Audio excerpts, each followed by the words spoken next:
Good morning, class. Today I am going to start the remaining chapter, okay, of the topic central government. Central government chapter, ठीक है ना, it is still incomplete. The next topic I am going to take is Council of Ministers, okay, President, Vice President, PM, okay, and Rajya Sabha, Lok Sabha we have done. Okay, now the next topic I am going to do is Council of Minister. As per section 74 of the actual constitution, there will be council of ministers headed by the prime minister. कि constitution की section 74 के according एक council of minister होगी जिसका head prime minister होगा. Okay, और वो क्या करेगा, प्रेसिडेंट की हेल्प करेगा उसकी ड्यूटी को परफॉर्म करने में. In theoretical form, the entire power of legislative is vested in the president as being provided, but in the parliamentary form of government adopted by the constitution, the president is merely a constitutional head, and in actual form, the entire power of administration of the parliament vest in the heads of the council of minister. वो बात actually repeat की गई है कि अगर theoretical form में देखा जाए, ओके, लिखित में अगर देखा जाए तो सारी की सारी पावर जो है वो प्रेसिडेंट को दी गई है, प्रेसिडेंट को हेड माना गया है. बट एक्चुअली प्रैक्टिकली देखा जाए, ओके, तो जो हमारा कॉन्स्टिट्यूशनल हेड है, ठीक है, जो सारी पावर को एंजॉय कर रहा है वो कौन है, council of minister. Council of minister का हेड होता है हमारा prime minister.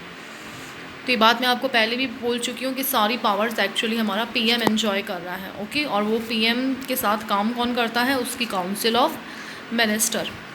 In name of the president all the administrative powers are used by the council of minister. कि प्रेसिडेंट के नाम पे सारी power council of minister use में ले रही है.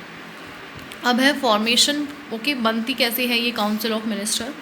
सबसे पहले है appointment of the prime minister.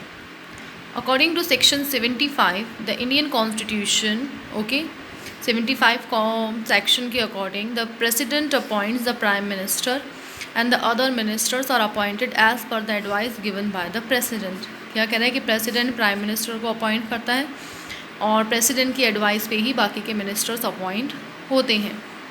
According to the constitutions, the president appoints the prime minister. फिर है appointment of the minister bye the prime minister. अब प्रेसिडेंट ने पीएम को अपॉइंट कर दिया, अब पीएम बाकी के मिनिस्टर्स को अपॉइंट करेगा. In context to the appointment of the minister, the constitution provides that the president appoints these minister on the basis of the advice given by the prime minister. क्या कहना चाह रहा है कि कॉन्स्टिट्यूशन ने ये लिखा है कि प्रेसिडेंट इन सबको अपॉइंट करेगा प्राइम मिनिस्टर की एडवाइस पे. बट एक्चुअली प्रैक्टिकली देखा जाए तो president is bound to act as per the advice given by the president. President को वही काम करना होगा जो एडवाइस हमारे प्राइम मिनिस्टर ने दी है. तो नाम के लिए तो ये कह दिया कि प्रेसिडेंट अपॉइंट कर रहा है, बट एक्चुअली उससे करवाने वाला कौन है, प्राइम मिनिस्टर. जो उसने कह दिया, जो उसने एडवाइस दे दी, वो प्रेसिडेंट को माननी पड़ेगी. नेक्स्ट है distribution of portfolio among the minister. मतलब मिनिस्टर्स अपॉइंट होने के बाद में उनके बीच में वर्क को डिवाइड करने का जो काम है, ओके, कि आपको किसके पास में कौन सा डिपार्टमेंट जाएगा, ओके, कौन कौन सी कमेटी का मेंबर होगा, ये सारे काम. After the formation of council of minister, the most tedious task of allocating portfolios to various ministers perform by the prime minister. क्या कह रहा है, काउंसिल ऑफ मिनिस्टर बनने के बाद में जो सबसे ज़्यादा, ओके, टीडियस का मतलब उबाऊ, ओके, जो काम है वो ये है अब मिनिस्टर्स को उनकी पोर्टफोलियो देना, उनके काम डिस्ट्रीब्यूट करना. In constitutional viewpoint the prime minister has the entire power in this regard. क्या कह रहे हैं कि और इसकी सारी पावर प्राइम मिनिस्टर की बात है. But practically prime minister has to consider various issues before allocating the portfolio. But practically देखा जाए तो प्राइम मिनिस्टर को काफ़ी सारे इश्यूज़ फेस करने पड़ते हैं, ओके, मिनिस्टर को उनकी पोर्टफोलियो देने से पहले, उनका काम देने से पहले. फिर है qualification required to become a minister. अब मिनिस्टर बनने के लिए क्या क्या क्वालिफ़िकेशंस होनी चाहिए. In order to be a member of the council of minister, it is judicially important that he should be a member of any house of the parliament. फिर council of minister होने के लिए ये बहुत important है कि वो parliament के किसी न किसी हाउस का मेंबर होना चाहिए, चाहे लोकसभा का हो चाहे राज्यसभा का हो. If person is not a member of parliament, okay, at the time of becoming the minister, then it is mandatory for him to become a member of the parliament within 6 months. और अगर वो member नहीं होता तो उसके लिए ज़रूरी है कि 6 मंथ के अंदर अंदर वो पार्लियामेंट का मेंबर बन जाए. अगर वो ऐसा करने में सक्सेसफुल नहीं होता, अगर वो पार्लियामेंट का मेंबर नहीं बन पाता, तो उसको अपनी पोस्ट से रिज़ाइन देना होगा वो ओके वो काउंसिल ऑफ मिनिस्टर का मेंबर भी नहीं बन सकता है। ओके, काउंसिल ऑफ मिनिस्टर का मेंबर बनने के लिए उसको लोकसभा या राज्यसभा में का किसी का भी मेंबर बनना पड़ेगा। नहीं है तो उसको 6 मंथ का टाइम दिया जाता है। 6 मंथ के अंदर अगर वो बन जाता है तो ठीक है, नहीं तो फिर वो मेंबर नहीं बन सकता। Oath taking by the minister. Okay, oath का मतलब शपथ लेना। जब मिनिस्टर बनने के बाद में ये लोग ओथ लेते हैं। बिफोर अज्यूमिंग ऑफिस मतलब अपना काम स्टार्ट करने से पहले prime minister and his council of minister has to take the oath of office and allegiance in front of the president. फिर कि काम स्टार्ट करने से पहले प्राइम मिनिस्टर और उसकी जो काउंसिल ऑफ मिनिस्टर है वो प्रेसिडेंट के सामने शपथ लेते हैं, ओथ लेते हैं।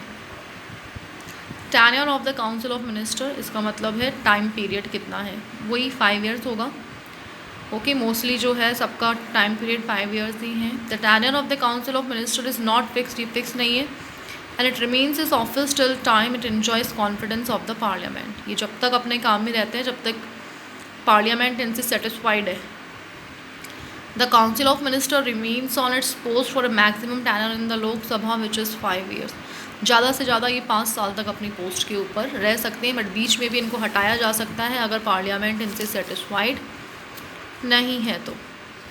नेक्स्ट है salary and allowance of ministers. There is a provision of payment of monthly salary, इनको मंथली सैलरी मिलती है। अदर फिक्स्ड अलायंसेस का मतलब ओके मोबाइल का, घर का, आ गया समझ में, और व्हीकल का जो भी भत्ता वगैरह इनको सब कुछ मिलता है, वो सारे अलायंसेस इनको मिलते हैं। प्राइम मिनिस्टर को भी, cabinet minister, state minister, deputy minister, सबको। These are determined by the parliament from time to time, और ये कितना मिलेगा, कैसे मिलेगा, ये सब parliament time to time decide करती है। Apart from these member are entitled to free housing, vehicle and various other facility। इसके अलावा इन मेंबर्स को फ्री में घर मिलता है, व्हीकल मिलता है और अदर फैसिलिटीज़ भी सारी मिलती है। नेक्स्ट हम पढ़ेंगे categories of ministers, council of minister और कैबिनेट मिनिस्टर। ओके, कैटेगरी क्या है इनकी, 2 हो गई, council of minister, cabinet minister. There are 3 categories of ministers. Minister की 3 कैटेगरी है काउंसिल ऑफ मिनिस्टर की। काउंसिल ऑफ मिनिस्टर और कैबिनेट मिनिस्टर फर्स्ट, सेकंड है state minister and deputy minister.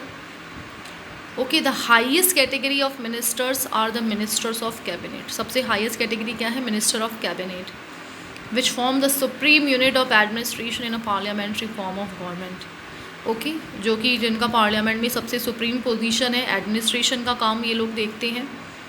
Cabinet members are head of 1 or more department, और ये जो members होते हैं ये एक या एक से ज़्यादा डिपार्टमेंट के हेड होते हैं। सेकंड है आपके state minister, they are placed in between the cabinet and deputy minister. ये कैबिनेट और डिप्यूटी मिनिस्टर के बीच में आते हैं, सेकेंड कैटेगरी में आते हैं। They are associated with special department and some time they work as independent head of their respective department. इनको भी स्पेशल डिपार्टमेंट दिए हुए होते हैं और कई बार ये बिल्कुल इंडिपेंडेंटली बिना किसी की पाबंदियों के ओके अपने अपने डिपार्टमेंट के हेड के तौर पे काम करते हैं। The prime minister call these minister to participate in such meeting in which issues associated with their respective departments are being discussed. और प्राइम मिनिस्टर अगर इनके डिपार्टमेंट का कोई ओके से रिलेटेड कोई इश्यू डिस्कस हो रहा है तो प्राइम मिनिस्टर इन्हें भी कहता है उन मीटिंग में पार्टिसिपेट करने के लिए, भाग लेने के लिए। फिर लास्ट में सबसे आता है डिप्यूटी मिनिस्टर, ये सबसे नीचे है, स्टेट मिनिस्टर के भी नीचे, which assist that ministers by working under a senior minister. और इनका काम क्या है, जो इनके सीनियर मिनिस्टर हैं उनको उनकी काम में हेल्प करना। तो 3 तरीके के मिनिस्टर्स हो गए हैं हमारे। First of all highest category है कैबिनेट की, फिर है स्टेट मिनिस्टर और लास्ट में है डिप्यूटी मिनिस्टर। अब है powers of the cabinet. Cabinet के पास में पावर्स क्या क्या हैं। According to Section 74 of the Constitution, Cabinet assist and advise the President in his working। Constitution के अकॉर्डिंग कैबिनेट जो है वो प्रेसिडेंट की हेल्प करेगा, उनको एडवाइस करेगा उनका काम करने में। But that is a traditional thing, but ये सिर्फ पुरानी सोच है। प्रैक्टिकली अगर आज देखा जाए so cabinet is the supreme unit of Indian government system. Okay, कि इंडियन गवर्नमेंट सिस्टम का सबसे सुप्रीम, सबसे हाईएस्ट, सबसे हेड पार्ट है हमारा cabinet of minister. And it runs the entire government administration system. और हमारी पूरी गवर्नमेंट को चलाने वाली ही कैबिनेट ऑफ मिनिस्टर है, जिसका हेड कौन है, प्राइम मिनिस्टर।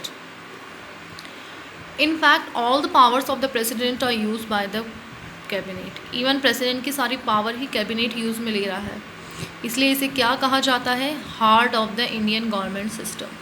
क्वेश्चन पूछा जा सकता है कि what is called the heart of the Indian government system, तो आंसर क्या होगा, cabinet is called the heart of the Indian government system. Next है फॉर्मेशन ऑफ नेशनल पॉलिसी। तब इनकी क्या क्या पावर है वो हम पढ़ रहे हैं। तो नेशनल पॉलिसी को बनाने का काम भी हमारी कैबिनेट करती है। The most important function of the cabinet is, सबसे इम्पॉर्टेंट फंक्शन जो कैबिनेट का यही है, नेशनल पॉलिसीज़ बनाना, मतलब नीतियाँ बनाना, ओके, प्लानिंग करना, ये सब कुछ।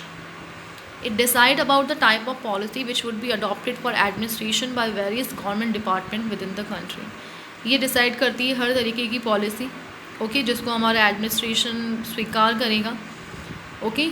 And about foreign policies of the government regarding other country, हमारी फॉरेन पॉलिसीज़ भी क्या है, दूसरी कंट्रीज़ को लेके, ये सारी जो पॉलिसीज़ है ये हमारी कैबिनेट डिसाइड करती है। नेक्स्ट है control upon formation of law. कानून बनाने के ऊपर जो ओके लॉ बनते हैं उनके ऊपर भी कंट्रोल कैबिनेट का ही होता है। Due to presence of parliamentary form of government, क्योंकि हमारे यहाँ पार्लियामेंट्री फॉर्म ऑफ गवर्नमेंट है, the work idea of the cabinet is not just limited to policy formation, instead it also provide its guidance in the formation of law. इसलिए cabinet का काम सिर्फ policy तक limited नहीं है, ये law बनाने में भी अपनी गाइडेंस देती है, ओके, एडवाइस देती है। और पॉलिसी बनने के बाद में the program to form law is also drafted by the cabinet. Policy बनने के बाद जो लॉ बनाने का काम है वो भी कैबिनेट करती है। And cabinet member present all the important resolution in the house, okay. ये हाउस के जितने भी जो इम्पोर्टेंट रेजोल्यूशन डिसीजन होते हैं उन सब में कैबिनेट मिनिस्टर्स प्रेजेंट रहते हैं। नेक्स्ट हमारे कैबिनेट की पावर है supreme control on national executive, okay. सबसे ज़्यादा जो कंट्रोल है हमारी कंट्री के ओके एग्जीक्यूशन पे वो सारा कैबिनेट का है।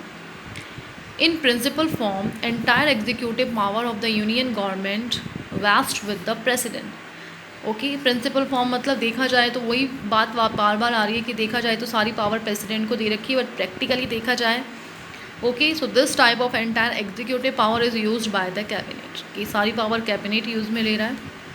Various department heads are present in the cabinet, काफ़ी सारे डिपार्टमेंट हेड्स हैं यहाँ पे। They run their respective department, control their working, ये सारे अपने डिपार्टमेंट को चलाते हैं, उसकी वर्किंग को कंट्रोल करते हैं। देखो मैंने आपको पहले कहा था कि पीएम, ओके, प्रेसिडेंट की जगह पीएम एंजॉय कर रहा है, सच में सारी पावर पीएम एंजॉय कर रहा है, यहाँ पे आप कैबिनेट पढ़ रहे हो। एक्चुअली दोनों के अंदर कोई डिफरेंस नहीं है, ओके। मैं पहले भी आपको बता चुकी हूँ कि कैबिनेट का हेड प्राइम मिनिस्टर ही होता है। तो अगर कैबिनेट कोई काम कर रही है तो ये मान के चलो कि वो प्राइम मिनिस्टर के थ्रू ही कर रही है।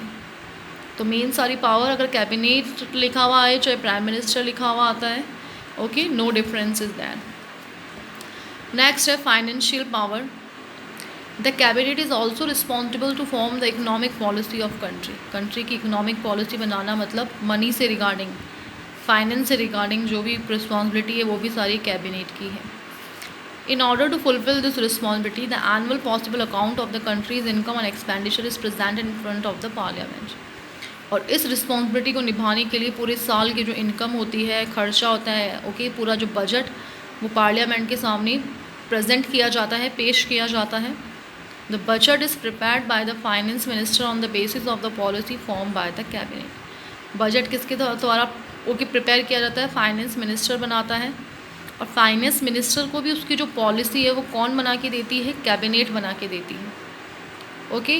और फिर बाद में उसको लोकसभा में प्रेजेंट किया जाता है। Cabinet also present other money bills in front of Lok Sabha. बाकी के जो मनी बिल है वो भी सारे लोकसभा ही ओके लोकसभा में पेश किए जाते हैं कैबिनेट के द्वारा। ये की पावर हमने प्राइम मिनिस्टर के भी पढ़ी थी, तो मैं आपको पहले भी बता चुकी हूँ कि कैबिनेट मिनिस्टर प्राइम मिनिस्टर की ही है, दोनों की पावर्स के अंदर कुछ खास डिफरेंस नहीं होगा। नेक्स्ट है कंडक्टिंग फॉरेन अफेयर, ओके, बाहर की कंट्री के जो भी इशू है, जो भी अफेयर है।